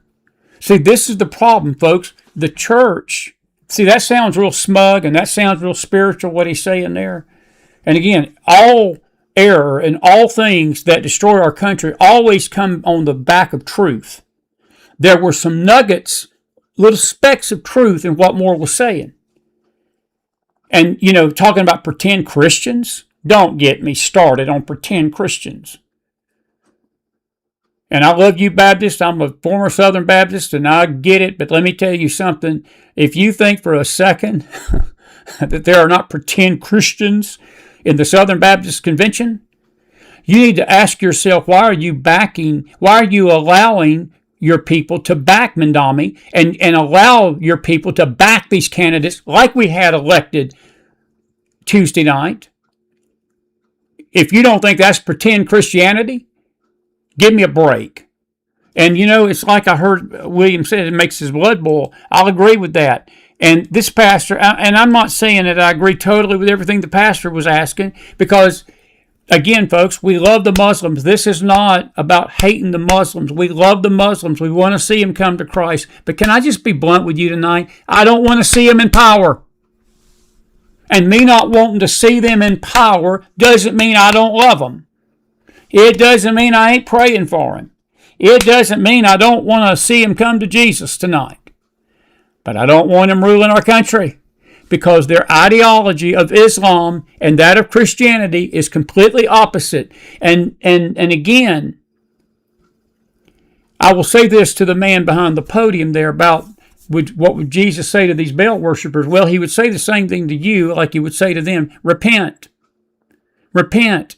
And folks, when the Muslim meets Christ, the Muslim drops the jihad. When the Muslim meets Christ, he drops the sword. When the Muslim meets Christ, the hate is taken away. But when a unbelieving Christian who is not a believer, who's an unbeliever, meets Christ, he is changed too.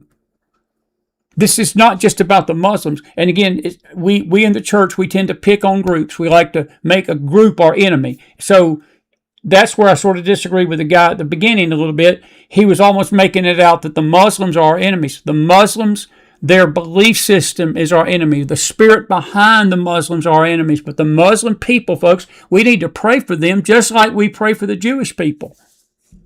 You understand that tonight? I hope you're catching that. But it is troubling that the Southern Baptist membership, and I dare say that it's not just the Southern Baptists, it's church people in general. All these pastors will not take a stand against this Islamic takeover of America. They just won't do it. I'm could have stayed right there at that pulpit, and he could have told that audience what I just said to you. He says, look, I love the Muslim people. We care for the Muslim people. I'm telling my people, you don't need to be voting for Zolmar Mendami. You don't need to be voting for these radical leftists. You need to vote with the Bible. You need to vote with your conscience. You need to vote like Jesus would vote. Not that Jesus would have to vote, because when Jesus comes back, we're not going to be voting anymore, folks. He's coming back to take over. He's not coming back to ask the UN's permission for anything or any other government's permission. But we're living in a world that we're in tonight. We're not there yet. And again, we the Christians, folks, we are the salt of this earth. We are the salt, and we're the light. And we determine what we do and how these countries go. And yes, Carol, they want to replace our Constitution. That is absolutely correct. That is absolutely correct. And, but anyway, both the man behind the podium and Moore both were parts of what they said I agreed with. There was parts that wasn't. I don't agree with Todd Starnes fully that it's all the Southern Baptist fault that the Muslim invasion has taken place in America. But folks, can I just be blunt with you? A lot of it is laid at the foot of the church because we've not been strong in our presentation of the gospel. We've been wishy-washy, and we have given the country an out. We have made the country not see black and white and Sharia law and so forth. And again, the man was right. They are murdering Christians. They are beheading Christians. They are killing Christians by the scores in countries all over this world. And Moore, he's either naive or just plain stupid if he doesn't think that if the Muslims take over this country, that he will be standing behind that podium able to spew that nonsense freely. He won't be. They would kill him and his family in 3 seconds. And that's the maddening thing about this. And folks, I've said this many times, and I'll say it again tonight. The Antichrist will have very little resistance from the church when he comes on the scene. The apostate church, the apostate system that is going to be left after the true church is gone. Because you got to realize, folks, those that are true, it's not the apostate church that's going in the rapture. No, Jesus is coming for a bride. He's coming for a true body of people that are true to his word, true to him. Hearts ablaze, holiness, living right, all sin under the blood. Walking in love, walking in faith, walking in holiness, walking in righteousness. Faith upon Christ and the cross. Serving him daily. Doing his will. That's who he's coming for. But Mr. Moore, if you're listening tonight, if you're naive or just plain stupid enough to believe that the Muslims, you say, well, it's not government and the government shouldn't regulate these mosques. Okay, well, if you want to believe that, believe that. Let me tell you something. If they're threatening the United States with jihad, I disagree vehemently. They need to be kicked out of the country because the government and faith, I hate to tell you, Mr. Moore, are two different things right now. And I don't want these people in power. That doesn't mean I hate them. It doesn't mean I don't want to see them saved. I wonder how many Southern Baptist churches have been infiltrated with this spirit, and these Muslims are in these churches, in these Southern Baptist churches, fomenting things in these bodies. If you're a Southern Baptist out there and your church is going through something like that, I'd like to hear about that. McFiles Forum at gmail.com. We'll bring you on the show and talk about it. But I just saw that story this afternoon, and it was like, holy smokes, what in the world's my Baptist buddies doing? I call them buddies. Get your thoughts on that in a minute. Pretty wild stuff. Let me show you a graphic that sort of sums this up, and then we'll talk about these earthquakes, and then we got to get out of here tonight. We'll pick all this up tomorrow night. If you don't think this sums up what I'm just trying to say, you see all this right here? You got Nazism, totalitarianism, racism, Islamicism, communism, Nazism. 3 spears. Erwin Lutzer wrote a book, Hitler's Cross. He talked about this in detail. I encourage you to get that book. It's hard to find a copy of it. It's an older book. But if you can get a copy of it, I would strongly encourage you to get it and read it twice. He talks about how that the Nazis in Germany demasculated the church, and the church stood by and let Adolf Hitler slaughter 6 million Jews. I'd ask Mr. Moore something tonight. If the government is not supposed to stop the rise of jihadism, would you be okay then, Mr. Moore, if that same cleric in that mosque comes and murders your family and murders the people in the Southern Baptist Convention? Would you be okay with that? And then you'd be saying, well, the government don't need to do nothing about this. That's absolutely absurd. That's the kind of thinking that's going to get us all killed. I'm fully in agreement with him that the gospel is what ultimately is going to make the difference. It doesn't matter if we kick every Muslim out of America, neighbor, the spirit will remain. This is a spiritual war. It's not a political war. It's not a war about Islam and Christianity and all these other religions. Let me tell you something, folks. Even Christianity has become nothing but a religion to most. But true faith and true believers are going to stand true in this hour. And I want to say this strongly tonight. Christian believer, listen to me. You have the power of Almighty God inside of you to stand up against the spirit. And we need to be doing it with everything in us. With everything in us. And speaking the truth. Speaking the truth. But you see that little spear there? They all intersect. They all intersect. This pro-Palestinian movement. How many Southern Baptist churches are telling their congregations that Israel's committing genocide? I know about 3 or 4 in this city I'm in that's doing that. How many of these Southern Baptists and other churches are promoting the idea? A lot of these black pastors behind these Southern Baptist pulpits are promoting racism and claiming that everybody's racist against blacks.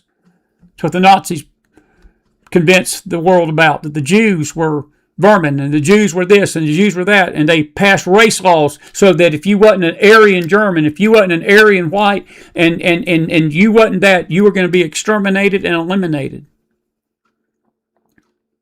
Totalitarianism under communism, pro-Palestinians, anti-West, anti-government, anti-rebellion. And I would tell Mr. Moore something about the government. The government, the powers that be, have been ordained by God, and they that execute the sword does not execute it in vain. If these Muslims are basically fomenting rebellion and fomenting and usurping authority of our government and killing people and blowing themselves up, the government of the United States of America has a right to shut that mosque down and arrest that cleric. It is supposed to do it for the protection of the people. Those powers are ordained by God. Don't get me fired up on this tonight. I'll amen myself. I'll amen myself. Anyway.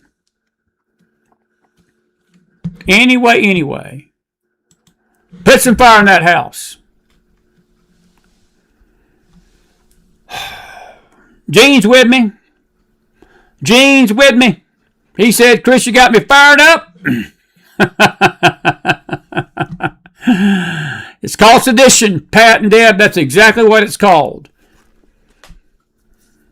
And these cabbage for brain preachers getting behind pulpits and saying, well, we can't, if the government regulates a mosque, it means we can't put a church up in San Francisco. That's the most absurdly asinine thing I've ever heard in my life.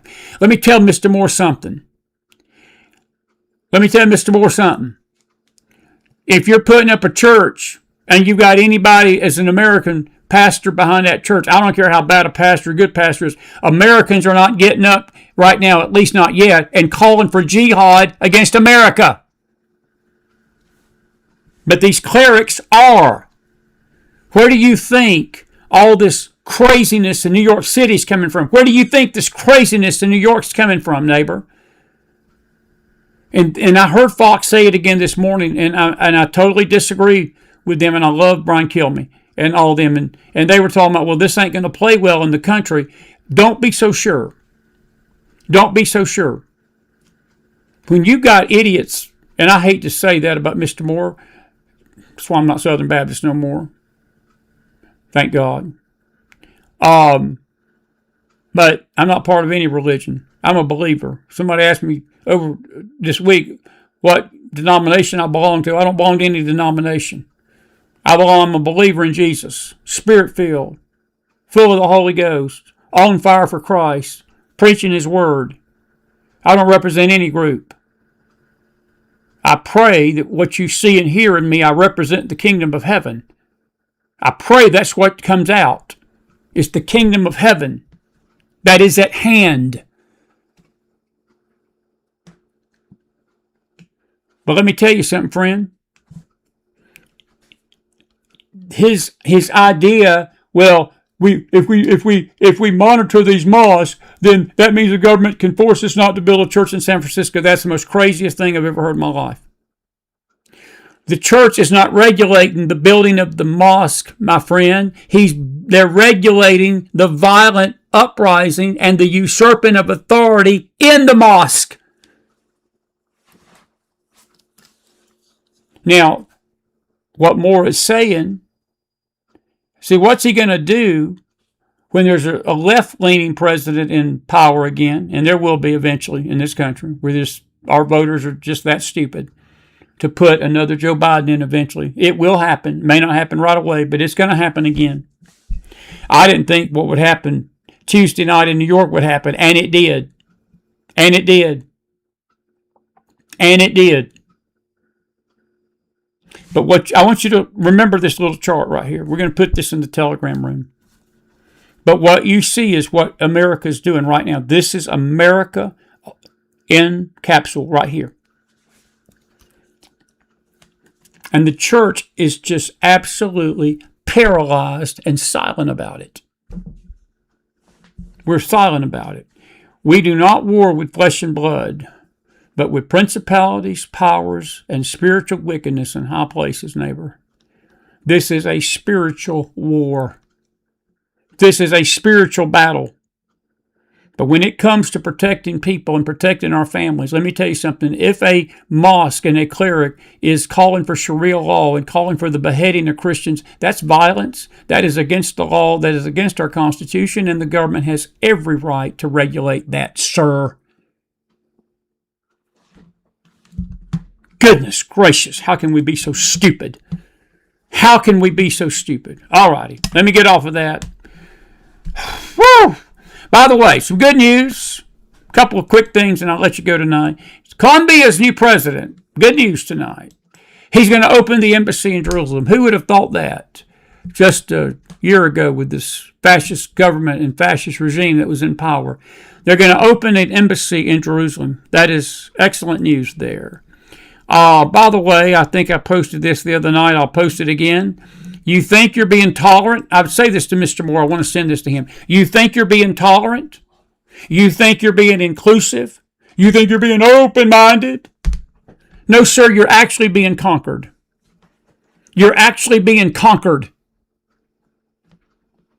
You're actually being conquered. And no, we don't live by the sword, Mr. Moore, but I would remind you to maybe remind the Muslims of that too, because they do live by the sword. They do live by the sword. And they would kill every single one of your congregants in a second if they could. Not all of them, but that jihadist element. And folks, when you get down to it, Bill Federer said it right. There is no difference in the moderate Muslim and the radical Muslim. The radical Muslim believes the conquering of the earth is going to take place now. The moderate Muslim believes it's going to take place later. It's the same ideology. It's the same ideology. It is the same ideology. It is the same ideology. We could talk about a lot more stuff tonight, but I'm out of time tonight. One other quick thing.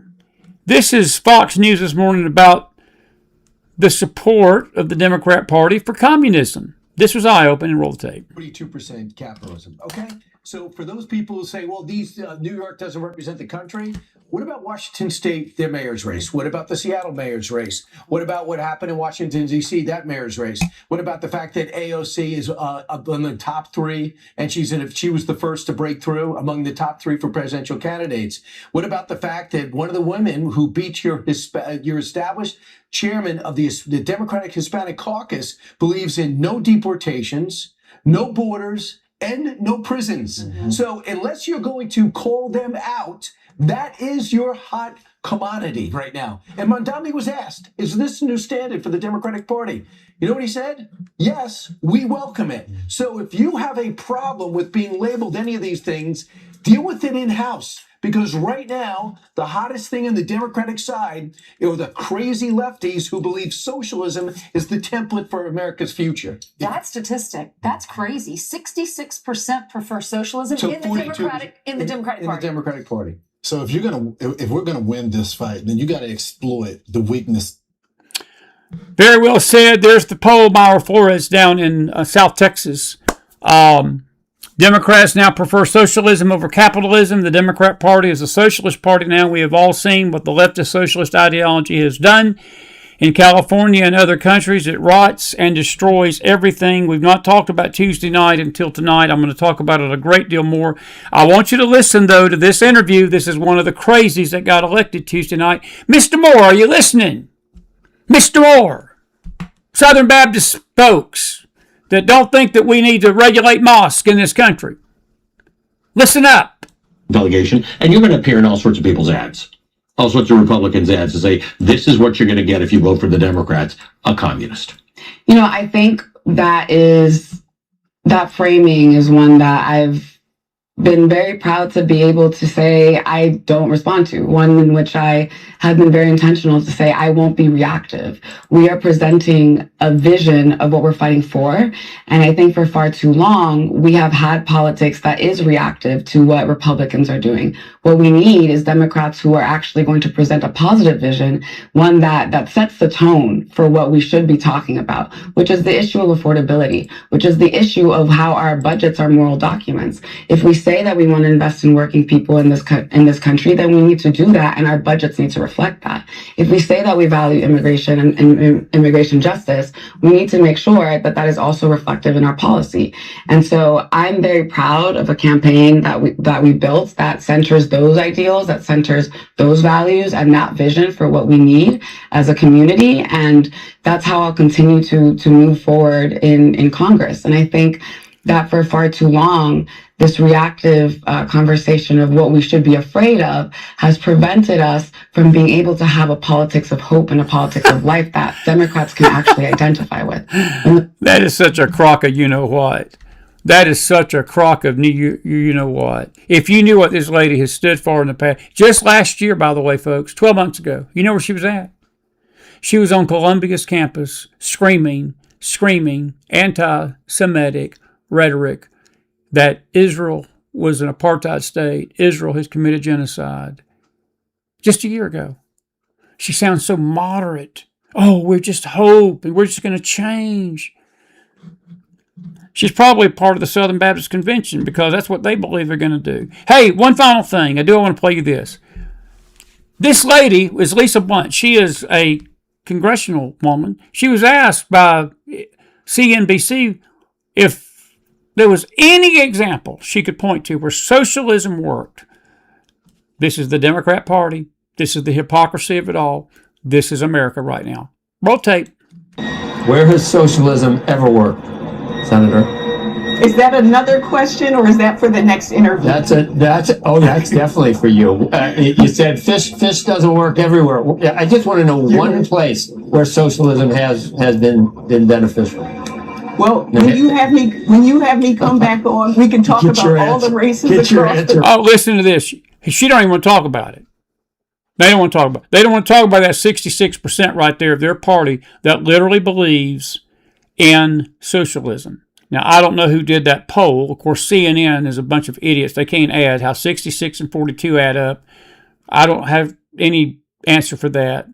And Pat, you mentioned last night you don't trust polls. I don't trust them either. But this poll I do trust. I believe it's about that right. I do believe that that's about the margin.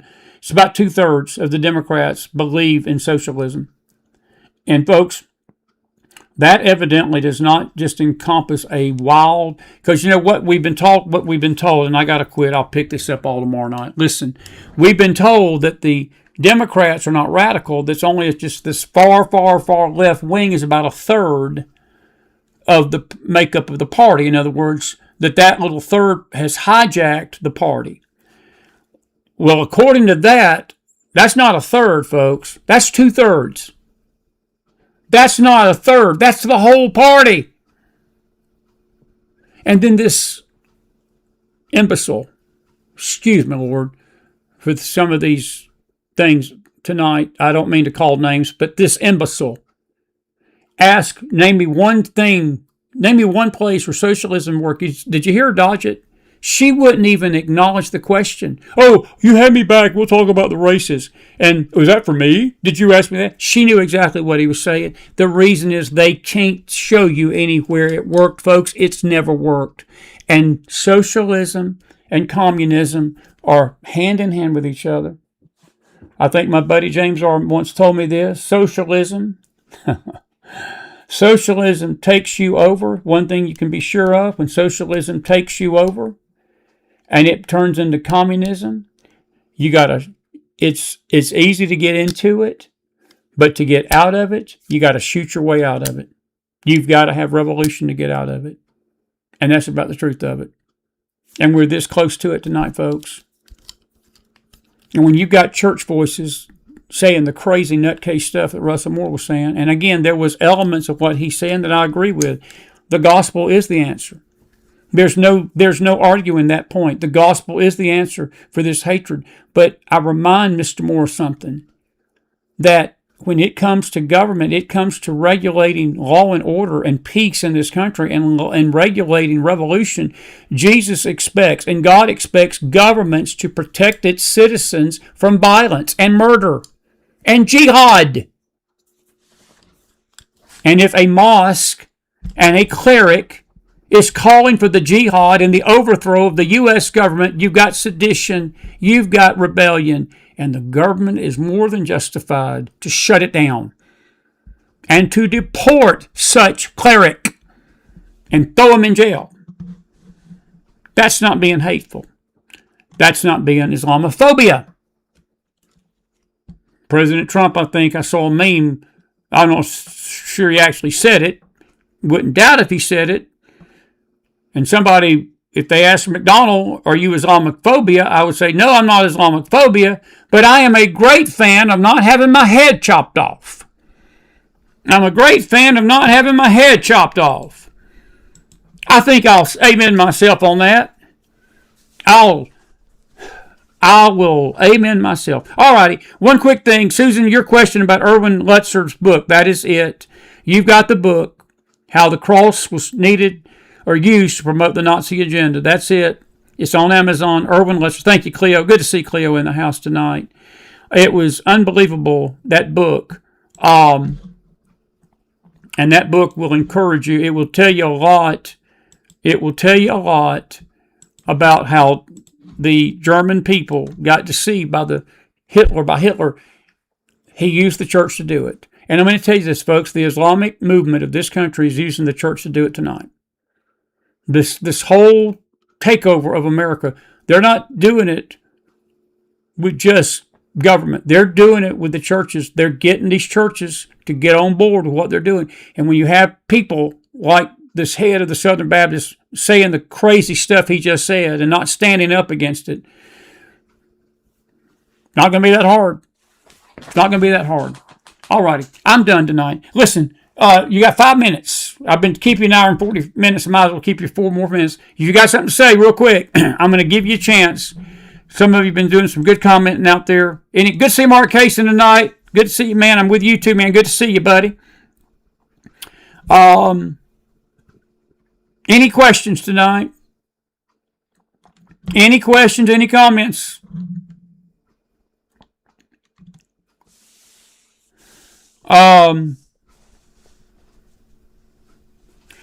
John, you're right. The Muslim faith does not share love. And I'm going to say this tonight, folks. We had somebody come in the show here when we said this a few months ago and got real ugly, uses profanity against us.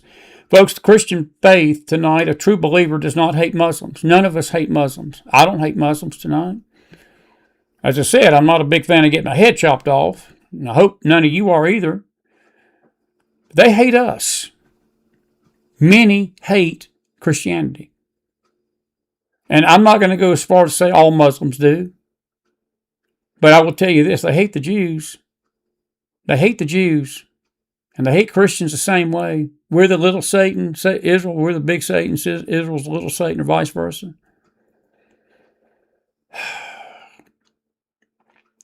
The true believer, John, loves the Muslims. You will not find the word love in the Quran. Not one time. Not even a hint of it. You read the Quran page to page. All the Quran is filled with is commands to kill the infidels and to behead those that stand up against Islam. Islam means submission. The Bible, God is love. Our God just doesn't have love, neighbor. He is love. So, John, that's a great point. And again, we don't say that to condemn the Muslims. And if a Muslim's listening to me tonight, I'll go out of here with an altar call to you. We don't hate you. We love you. Jesus Christ came to die for you just like he came to die for me by his shed blood. He really did. But he has the power to set you free from that hate. And he has the power to change your mind and to renew your mind and to have you believing right and to have you embracing what's right. And you won't hate Israel anymore. You won't hate America. You won't hate those. And I've seen many a Muslim. I think of Bridget Gabrielle and I think it's her brother Mark. I think it's pretty sure it's his brother Mark. He wrote a great series of books back in the 90s, Islam and the Jews, Islam and Jesus, Islam in America. It was good stuff. They're former Muslims. They got saved. There's other former Muslims that have come out of the Muslim jihadism and they love Jesus. They love people. That's what Jesus can do. But if you're here in this country tonight, usurping authority, and you're calling for the jihad, and you're calling for the destruction and the murder of American citizens, our government has every right in the world to stop you and to put a halt to that. That is not hate.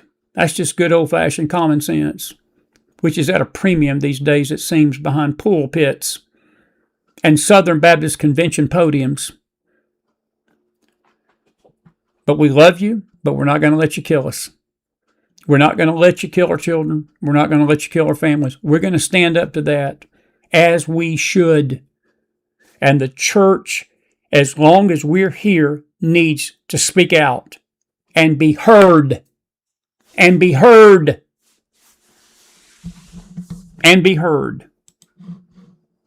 And be heard. Pat, I've not had a chance to talk about the earthquakes tonight.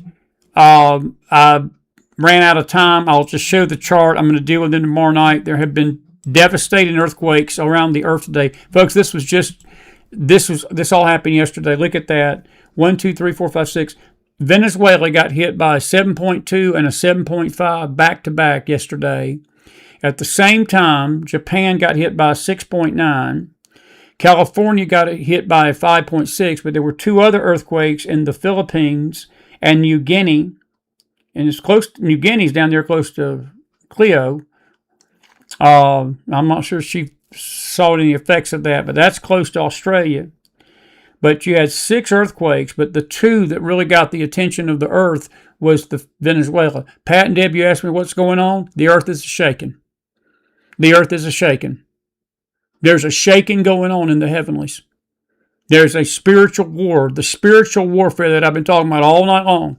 This is a spiritual war. And it is going on in the heavens. And I would just go out with this tonight. Perhaps God is trying to speak to us. Perhaps God is trying to say something to us. Get our attention maybe. But maybe He's not pleased with the way things are going on in this earth right now. Just a thought. Just a thought. And yes, earthquakes have always been part of this earth. That yesterday was prophetic. That yesterday was prophetic. And I'll share this with you tonight as I leave. Both my wife and I, we could not sleep. I talked to some other friends yesterday. They've not been able to sleep for the last 3 nights. But the night before these earthquakes hit, or the night, it was the night before the earthquake, not tonight, but last night, I couldn't sleep. I was up. I was stirring, tossing, turning. I got very little sleep, troubled. I had some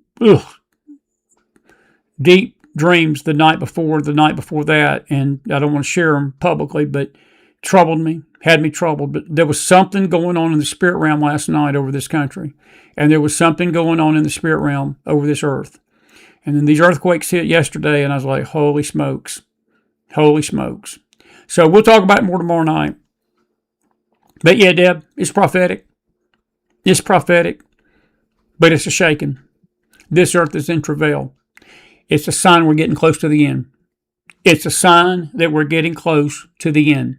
And it's time for the church to realize before we depart, we need to be the salt, and we need to be the light, and we need to speak up, and we need to stop hiding in caves and stop listening to a silent church and an apostate church, and get on board on the true church train, and get on board with God, and get on board with Christ Jesus tonight, and be Christians and believers, and have some courage instead of being cowards. I'll leave it at that. God bless you. God bless your families. God bless this great nation of America. Have a good night, everybody. Thanks to Ruth Guggenheim. Such a precious lady and a dear friend. She'll be back. She'll be back. And I hope Ruth Landy can come on soon. Gadon is going to come back too. We're going to get some friends over in Israel. I hope you heard what she said tonight. She said a lot of wisdom. And we need to pray for Israel, folks. We need to pray for America. Pray for President Trump. We need to pray for our country. We need to pray for each other. We need to pray for the world. We just do. We need to pray for each other. And it's like I told the beautiful congregation yesterday, in these last days, as we get closer and closer and closer to the Lord, we're going to need each other. We got to have each other. We got to have each other's back, and we got to love each other, and we got to care for each other. We got to stop tearing each other down, because, neighbor, the Christian faith, and it is a faith. It's not a movement. It's not a religion. Christianity is a person. It's Christ. It's Christ. But believers in Jesus are going to need each other in this hour more than we've ever needed each other before. Because it's getting late, neighbor. It's getting late. Have a good night. We love you out there tonight. Put some fire in that house if you enjoyed the show, and I'll see you back here in the morning. And then I'll see you back here tomorrow night. Good night.